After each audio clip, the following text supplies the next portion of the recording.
Nih Pak, indahnya begini Pak. Maaf ya. Lihat istri itu, ingat Allah. Lihat anak, ingat Allah.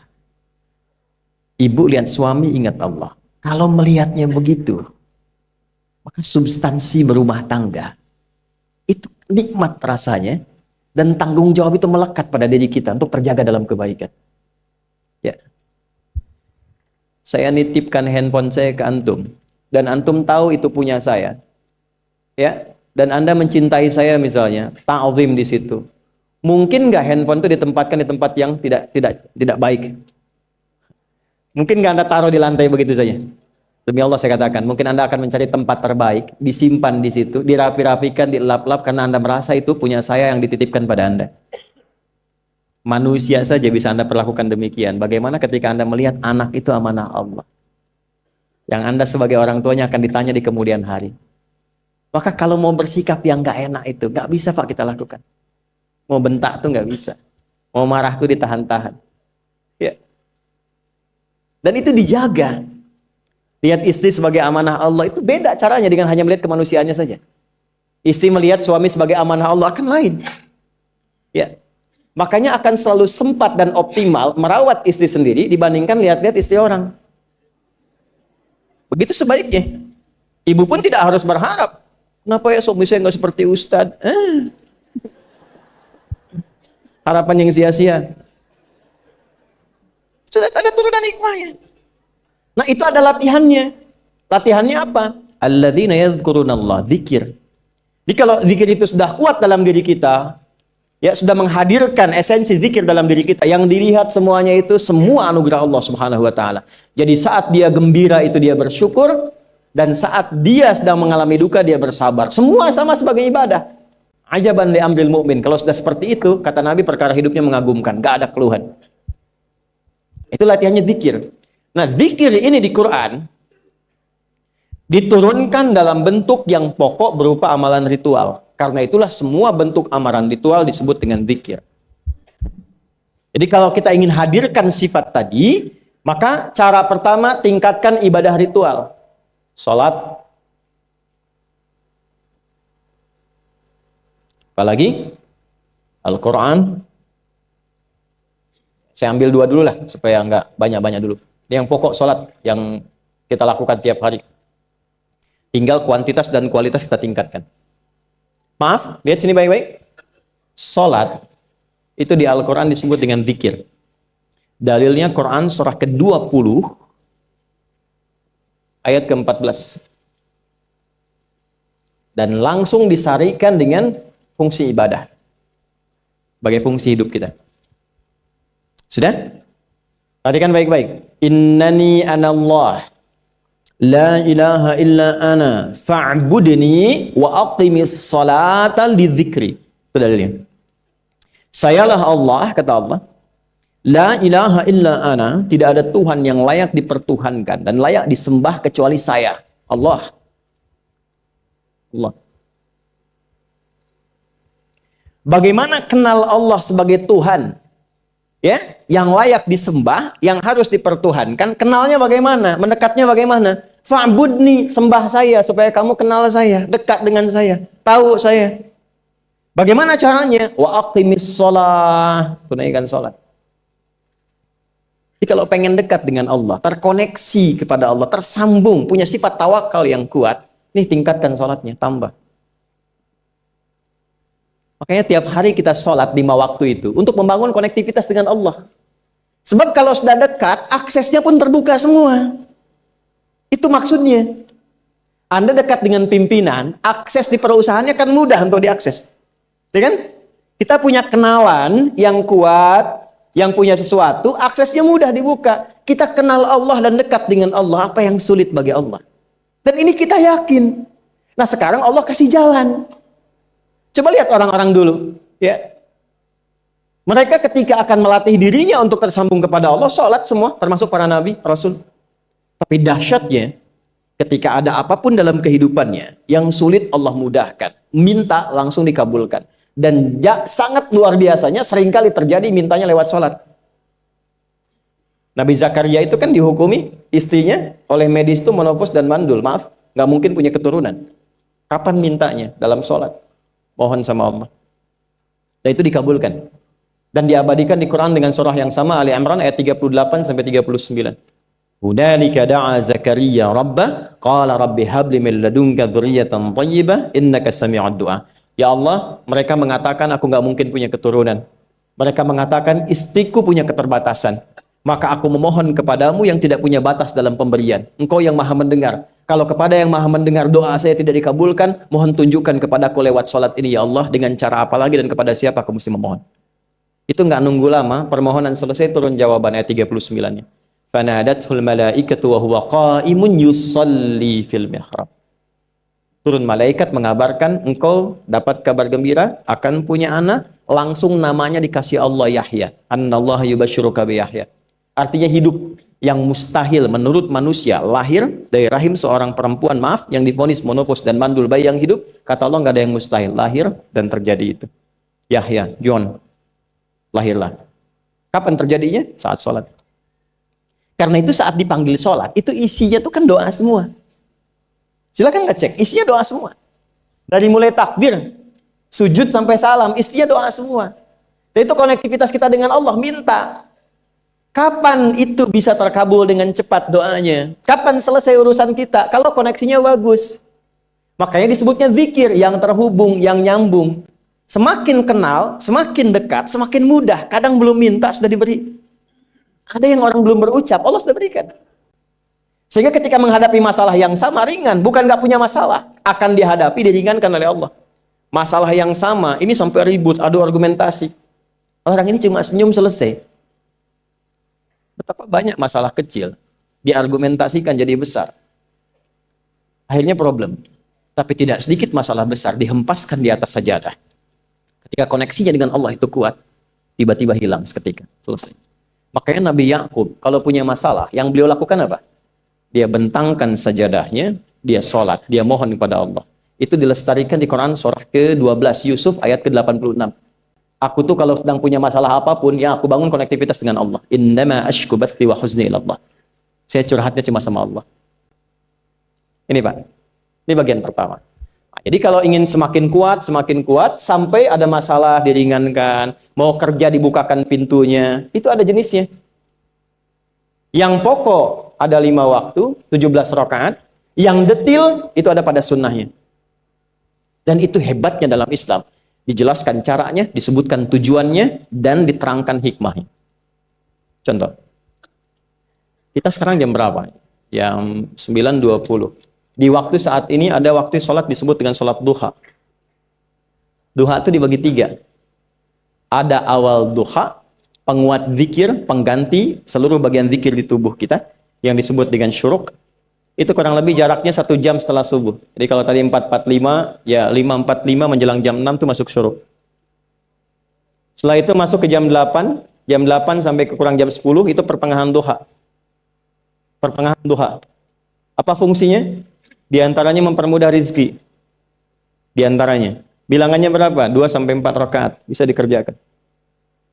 Ya, dan harapannya apa? Bukan pada rizkinya. Ya, jadi jangan sampai motifnya cuma sekedar keduniawi, kurang tepat. Kenalkan kepada Allah, nanti biarkan janji yang disampaikan oleh lisan Rasulullah itu terjadi.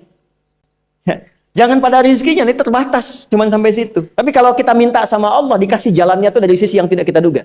Anda berhitung, Allah kasih hitungan. Anda tak berhitung, Allah kasih apa yang tidak pernah Anda hitung sebelumnya. Itu poinnya. Maka lakukan sholat, dekati. Itu yang disebut sholat duha. 2 rakaat, tambah lagi 2. Untuk kenal Allah. Kalau sudah merasakan dekat, sudah nyaman, sudah enak, muncullah kemudian kesan dalam hati. Terserah Allah mau kasih berapa. Yang penting sudah enak, sudah damai. Di titik itulah kemudian Allah limpahkan dari apa yang nggak pernah kita duga sebelumnya. Tiba-tiba keluar, kok ada telepon, dapat proyek, dapat macam-macam. Tapi tujuan sholatnya bukan untuk proyeknya. Buat kenal Allah, ulul albab ini. Kalau cuma pengen lancar, baru serabutnya. Kalau cuma pengen lulus proyek, itu baru daging luarnya. Ulul albab itu kenal Allahnya, sehingga dia tahu akses intinya tuh itu. Itu poinnya. Dan gak mahal.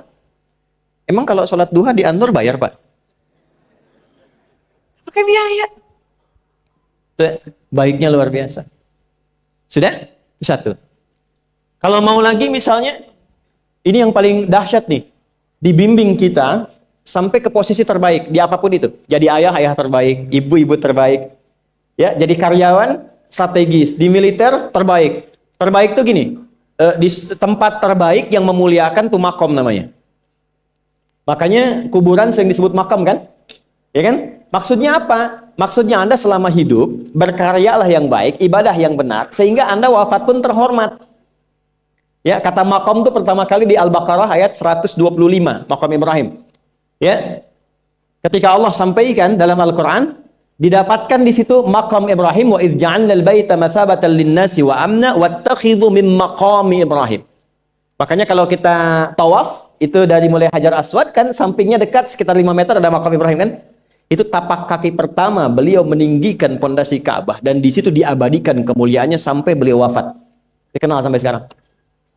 Ya, setelah sekian abad. Jadi kalau kita ingin terhormat dan masih dikenang sampai kapanpun, itu makom namanya. Tapi ada cara yang lebih hebat. Anda di posisi itu, lawan pun mengakui memang Anda yang pantas ada di situ. Itu namanya makom mahmuda. Makom mahmuda. Siapa yang bikin urutan 100 tokoh paling berpengaruh di dunia? Siapa? Saya tanya, yang nulis siapa namanya? 100.000? 200.000? Dia mencari langsung di Google tuh. Lambat mas, waktu habis. Michael Chart. Dia yang nulis, maaf ya. Urutan pertamanya siapa?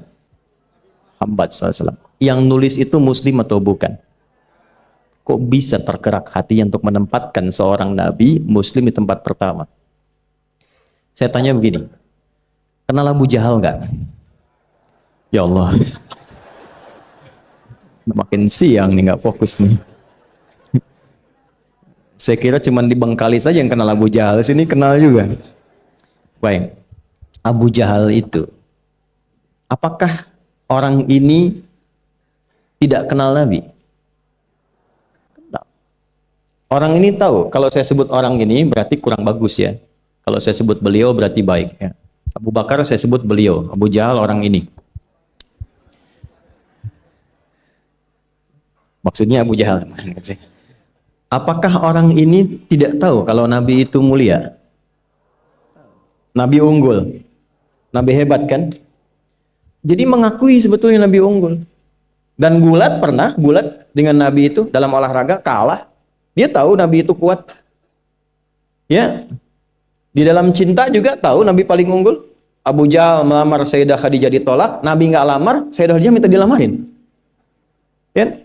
Dari sejak itulah dia nggak mau tahu semua yang dari Nabi, pokoknya semua harus jelek. Walaupun dia tahu itu baik. Nggak kenal, sampai nggak menanamkan pada dirinya nggak ingin kenal kebaikan Nabi. Nggak ingin kenal pada sesuatu, itu jahlun namanya. Jadi kalau ada mbahnya yang paling bodoh, yang nggak pengen tahu, itu Abu Jahal namanya. Maka sejak saat itu orang ini disebut dengan Abu Jahal. Tapi Abu Jahal pun itu meyakini kebenaran, kekuatan Nabi, cuman karena iri saja. Gitu. Tapi dia nggak bisa nolak. Menilai seseorang di tempat terbaik yang kita nggak bisa nolak dan mengakui memang dia orang yang terbaik, itu namanya makom mahmuda. Tahukah Anda? Jalan untuk mencapai makom mahmuda itu nggak akan mungkin kita dapatkan kecuali mendekati yang punya semua makom, yaitu Allah Subhanahu wa Ta'ala. Dan jalannya lewat sholat. Itu lewat sholat. Tapi karena ini levelnya istimewa, tingkat tertinggi, ya prajurit pengen jadi komandan terhebat yang diakui, nggak ada orang nyoal. Di kepolisian pengen jadi pimpinan yang baik dan semua mengakui sehingga nggak ada yang nyoal. Di perusahaan pengen jadi pimpinan yang ideal, ya semua mengakui, nggak ada yang nolak. Itu makom mahmuda. Jalannya apa? Ternyata nggak pakai uang, nggak pakai koneksi-koneksi yang tidak jelas. Koneksinya dibangun dengan Allah sehingga Allah melembutkan hati semua orang itu untuk menetapkan dia yang terbaik. Sholat. Karena levelnya tinggi, dinaikkan dari sekedar sholat fardu. Ditempatkan di waktu yang tidak biasa. Butuh pengorbanan, butuh perjuangan. Namanya tahajud. Turunlah Quran surah ke-17 ayat 79 sampai 81 itu. Quran surah 17 ayat 79 sampai 81. Ini poinnya. Wa minal laili fatahajjad bihi nafilatan laka asa ayyab'atsaka rabbuka maqaman. Ini kan terjadi keanehan kan, ironinya. Anda pengen sukses, pengen tertinggi, Anda tahu Allah penentunya, Anda tahu Allah yang punya rizki, Allah punya kekuasaan, tapi Anda nggak mendekati Allah. Terus yang dipakai cara-cara salah, kenapa harus korupsi? Kenapa harus nyogok? Kalau SK-nya nggak Allah tetapkan, nggak akan turun juga. Dan sudah hukum, kalau ayah berbuat maksiat, itu anak istri pasti kena. Itu udah hukum. Makanya saya mohon ya para ayah itu kalau mencari nafkah, cari yang benar. Kasihan anak Anda yang di SD. Harus berhenti sekolah. Maaf, bukan anak Anda, maksudnya anak orang lah. Kenapa harus korupsi? Maka ketika ada tawaran sogokan yang nggak bagus, tuh yang dibayangkan tuh itu bukan cuma proyek jalan dapat uang banyak, tuh anak-anak tuh bahaya. Ke sekolah disebut anak koruptor, sedih. Istri nggak sanggup keluar belanja. Itu pikirkan, itu sudah hukum. Sudah hukum. Anak juga begitu. Kalau mau berperilaku, ingat orang tua. Sebab ketika tidak baik, orang tua pasti kena. Anak di sekolah berantem, yang dipanggil siapa? Tuanya. Itu selalu terikat. Di rumah tangga itu selalu begitu. Karena nafas itu terikat. Semua saling mengikat. Babnya itu jelas. Nah, balik ke sini. Kalau ingin tingkat yang tertinggi, dekati pemiliknya Allah. Ini. Makanya tuh harus punya itu. Itu ringan kalau sudah punya itu tuh Allah. Saya punya Allah. Kita mau apa? Takut hidup. Nabi ditodong pakai pedang. Siapa yang menyelamatkan Muhammad sekarang? Ringan Nabi jawab, Allah. Jatuh pedang. Dibalik, kamu siapa yang menyelamatkan kamu? Bingung. Dan punya Allah itu luar biasa. Nah, ini yang harus tanamkan pada jiwa. Punya Allah sebagai Tuhan. Kalau sudah dekat, kenal, baik dengan itu, akses mudah semua. Dan yang paling indah itu apa? Menerima apa yang Allah tetapkan. Hari ini nggak dapat, alhamdulillah. Saya masih dikasih jalan. Alhamdulillah, besok belum dapat. Ada akumulasi, paham. Paham. Nah, itu nggak mungkin bisa dapat rasa itu. Salah satunya, ikhtiarnya apa? Nih, tahajud. Dan hebatnya, kenapa sholatnya disebut tahajud? Tidak disebut sholat hajat. Ada hajat, ada tahajud, beda.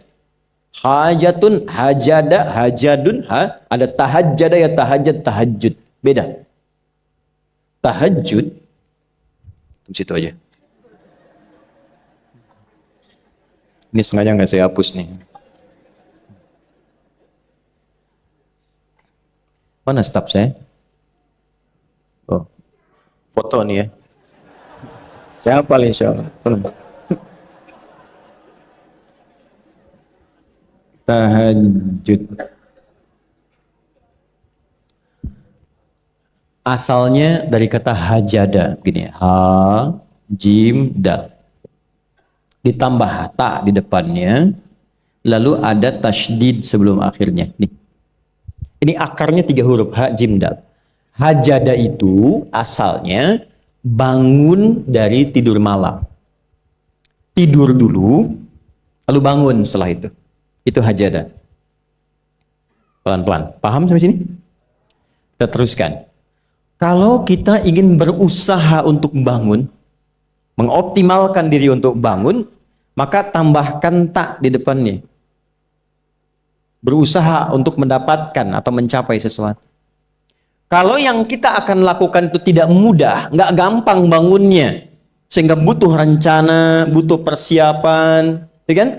Maka tambahkan tasydid sebelum huruf akhirnya. Dari kata syiddah, apa yang mau dikerjakan ini nggak mudah. Memang pengen bangun itu jam 3. Tapi kan nggak tiba-tiba ujuk-ujuk bangun jam 3, belum tentu. Ya kan? Kita harus rencanakan dulu supaya bisa bangun, saat bangun tuh siap, bukan cuma bangun. Bangun jam 3, salatnya 4:30, ya kan jauh. Maka untuk bangun jam 3 itu butuh persiapan, nih syiddah. Maka rencanakan. Pasang alarm 3 kali. Misal yang ikhtiarnya jam 2, jam 2.15, jam 2.30. Alarm jam 2 untuk mematikan alarm yang kedua. Gitu kan? Yakin saya Anda kalau pasang alarm malam tuh nggak 1, yakin? Bangun, ceklek, mati. Minimal ingat akan ada alarm berikutnya kan? Nah, itulah tak.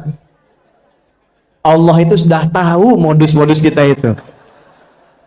Karena alim maha mengetahui. Detailnya kan kita lakukan kan Allah sudah tahu. Alarm yang kedua, membangun kesadaran paripurna. Peringatan kedua. Kalau pengen bangun, enggak tertidur. Maka ketika sampai pada alarm ketiga, sudah sadar kita. Oh. Bapak, Bu, alhamdulillah. Lebih baik telat daripada enggak sama sekali. Bangun. Nah, ini. Kalau kita tarik ke implementasi hidup, pengen level tertinggi itu butuh perjuangan. Latihan dulu, kan? Menguras fisik, energi, tenaga, biaya, hasilnya indah. Tapi ada jalan cepat untuk mendapatkan itu. Nih aksesnya, bangun kepada Allah. Gitu. Kalau kita tingkatkan ini, itu luar biasa. Jadi itu. Jadi. Nah, kalau ini terus ditingkatkan, terus tingkatkan, nanti membangun value yang terasa. Ada nilai-nilai yang terasakan, kita merasa lebih dekat dengan Allah. Yang biasanya tadi dipanggil azan baru ingat sekarang, baru selesai subuh udah ingat isya. Nanti isya bagaimana? Gitu kan urutkan. Tapi tetap zuhur juga, zuhur, asar, maghrib, isya. Waktunya kenal jam berapa. Bahkan dipetakan, saya nanti akan ke sini, masjid yang terdekat di situ. Jadi lihat peta itu, ya, lihat peta jalan, saya nggak sebut nama supaya nggak endorse. Itu lihat peta jalan. Itu dia petakan, saya akan sampai di situ jam berapa, durasinya berapa, masjidnya di mana. Kalau tertinggal di situ, di sini saya sholat Jumatnya. Sampai ke situ. Nah, value yang membuat kita semakin meningkat dekat dengan Allah, itu takwa namanya. Takwa. Disebutkan sebanyak 240 kali dalam Al-Quran. Nah, intinya itu ini nih. Jiwa takwanya. Kalau ini sudah ada, Allahu Akbar. Silahkan Anda keluarkan semua kata-kata takwa di Quran. Tidak ada kecuali yang indah semuanya. Quran surah 65. 65 itu babnya bab tolak. Surahnya At-Tolak. Tolak itu persoalan terbesar di rumah tangga. Nggak akan bisa terjadi yang demikian itu kalau ada takwa di dalamnya. Nyambung. Kalaupun mesti terjadi, itu spirit takwa mengarahkan pada yang terbaik. Makanya di ayat kedua di ujungnya, sampai ke ayat 3, apa yang terjadi? Di rumah tangga itu kan cuma 2 babnya. Satu masalah dari komunikasi, yang kedua materi. Perhatikan. Wa may yattaqillaha yaj'al lahu makhraja wa yarzuqhu min haitsu la. Siapapun yang mampu meningkatkan takwanya kepada Allah. Pakai man tuh, setiap personnya. Suami, istri, ayah, ibu, anak, satu keluarga mencoba meningkatkan takwa. Dia tahajud, bangun semua ingatkan. Bangun semua tahajud, salat duha, yuk ingatkan dimanapun. Alhamdulillah. Apa yang terjadi ketika dilakukan? Apa jawab Allah? Yaj'al lahu makhraja. Enggak pakai alif lam, makhraja. Masalah apapun yang engkau alami. Suami berangkat ada masalah. Ada masalah umum yang semua orang mengalami itu. Tapi yang ini enggak. Kena macet, ada macet, dia mau berangkat, tiba-tiba diarahkan, jangan lewat situ Pak, macet, Bapak kesini aja. Ya. Pak ikut kami saja Pak, tiba-tiba patwal datang, ayo ikut. Ya, itu bisa terjadi. Wa yarzuqhu min haitsu la yahtasib, bahkan rezekinya pun itu datang dari sisi yang nggak diduga. Nggak nyangka ya, emang nggak sangka datangnya. Ya, habis sholat, tiba-tiba telepon masuk, belum selesai proyek, ini ada permintaan itu. Beda istidraj dengan takwa itu lain. Kalau istidraj itu bertambah tapi lupa Allah. Hati-hati. Proyek nambah, sholat lupa. Hati-hati. Hati-hati ya. Pekerjaan menambah, omset nambah, tapi nggak pernah bisa ngaji. Nggak pernah mampu sholat. Hati-hati itu. Dan paling bahaya kalau itu nambah terus sehingga membuat lupa semua ibadah. Itu istidraj namanya. Istidraj. Ancamannya akhirat tuh, hati-hati. Segera ingat, segera ingat. Tapi kalau semakin nambah, semakin ingat Allah, itu anugerah. Karena Allah telah menilai hamba ini paham menjalani kehidupan, sehingga dia ngerti. Makanya Utsman, Abdurrahman bin Auf, setelah masuk Islam, hartanya makin nambah. Karena kenapa? Karena telah dinilai layak mengelola harta, paham cara mengelolanya. Dapat segini, alokasikan ke sini. Dapat segini, alokasikan ke sini. Pak, di mana logikanya? Ada 600 truk hasil usaha. Bapak punya 600 perusahaan. Satu perusahaannya itu bergerak di bidang misalnya logam mulia. Ya, ada emas, ada berlian, ada macam-macam dan sebagainya. Satu kali Anda berhasil mendapatkan kurang lebih 600 truk logam mulia di dalamnya. Mau datang kemudian ke tempat Anda di jalan. Tiba apa yang terjadi? Ada komen tetangga kepada Anda. Misal, komennya nggak langsung, cuma ke teman tetangga Anda dengar. Waduh, Pak Asep hisabnya luar biasa kayaknya ya. Hisabnya, bukan berliannya. Hisabnya luar biasa, terus nyampe di telinga Anda. Kira-kira ketika mendengar itu respon Anda apa? 100.000? Bingung kan? Bingung. Lihat Abdurrahman bin Auf, jazakallahu khair. Datang 600 kafilah pakai unta. Isinya semua emas, berlian, perak, macam-macam. Heboh Madinah, bum bum bum bum bum bum bum. Tiba-tiba Sayyidah Aisyah komen radhiyallahu taala anha. Beliau kan yang terdekat dengan Nabi, satu istri Nabi SAW. Jadi kalau sudah ring satu Nabi, ada yang komen, kita tuh cuma 3 sikapnya. Like, share, and subscribe. Gak usah ikut komen lagi. Sukai, share, subscribe. Ikuti jalannya. Apa komennya? Secara singkat, kama qalat. Aku pernah mendengar Nabi SAW mengatakan, Abdurrahman bin Auf itu agak lambat hisabnya. Ya, selambat-lambatnya cepat juga dibanding kita kan? Ya? Maksudnya apa? Ingin menggambarkan betapa banyak kekayaannya. Scan, checklist, semua. Ketika mendengar komen itu, apa kata Abdurrahman bin Auf? Saya jadikan semua yang baru datang itu saya sedekahkan semua untuk orang Madinah. Supaya mempercepat hisabnya itu. Saya sedekahkan semua. Bisa nggak begitu?